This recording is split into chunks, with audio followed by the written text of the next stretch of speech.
Howdy folks, Nathan Adlin here with the Fast Lane Car, and behind me the 2016 Honda HR-V. We're in Miami Beach, Florida. Now I am driving the model with the 6-speed manual, which means it's only available with the front wheel drive. And you can only get it in the lower two trims, you can't get it in the highest trim. But it works great. 6-speed, fantastic, feels like it's right out of the Civic. It's a little bit notchy in a good way, positive engagement. Clutch is a little bushy, but you know, 3/4 of the way up you can engage.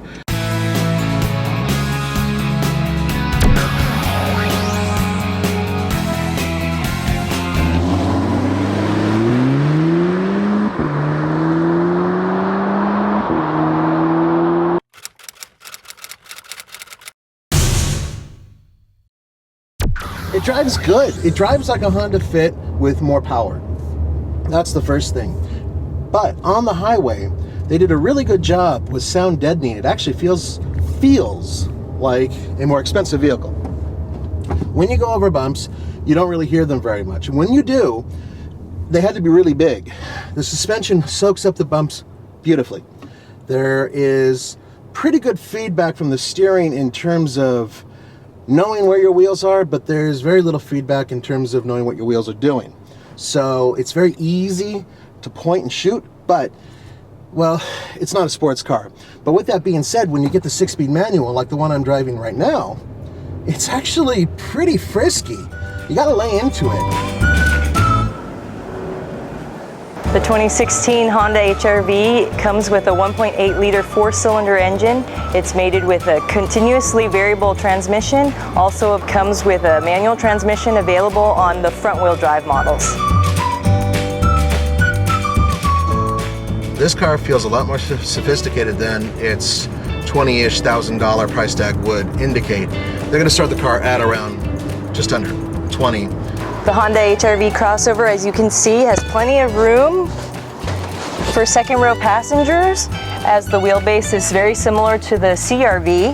And then what it also has is this magic seat, so you can actually make it into several configurations depending on the cargo that you're carrying.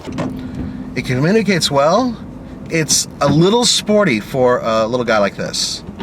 The control layout is very simple. It's similar to what you would see with the Fit, and the overall interior comfort is actually pretty damn good. The seats are a little bit on the small side like the Fit, but unlike the Fit, I get better adjustment with the steering wheel.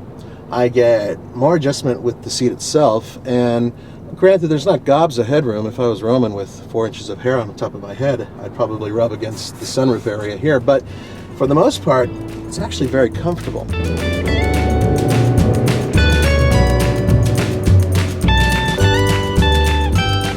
Little tiny bit of a blind spot when you peer over your shoulder because of the way it goes up and pinches, just like the CR-V. But you know what? I gotta tell you, this thing I'd take over the CR-V in a heartbeat. So you can put the seats down, and you can also put the seats up. And the other side does the exact same thing. So you can use it however you like for an active young buyer or a family that needs a little bit more room for their stuff.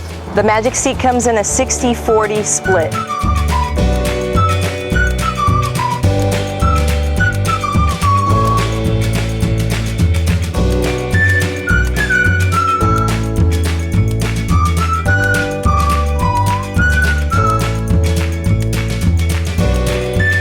When you use the turn signal and you're signaling right, and as long as you get the mid-level or above, then the 7-inch screen will show an extra camera angle coming off your right mirror of what's next to you.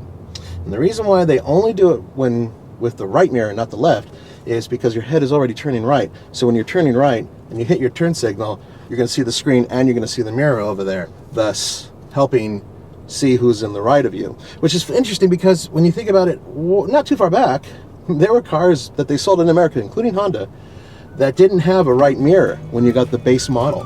They'd only rely on the left mirror. It's the truth.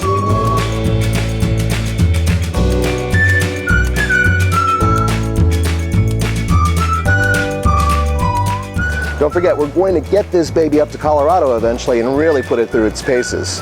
For the Fast Lane Car, this is Nathan Adlin. Don't forget to go to tflcar.com for news, views, and real-world reviews.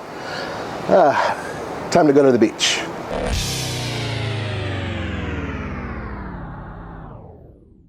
It's still tossable, but it's not crazy maneuverable.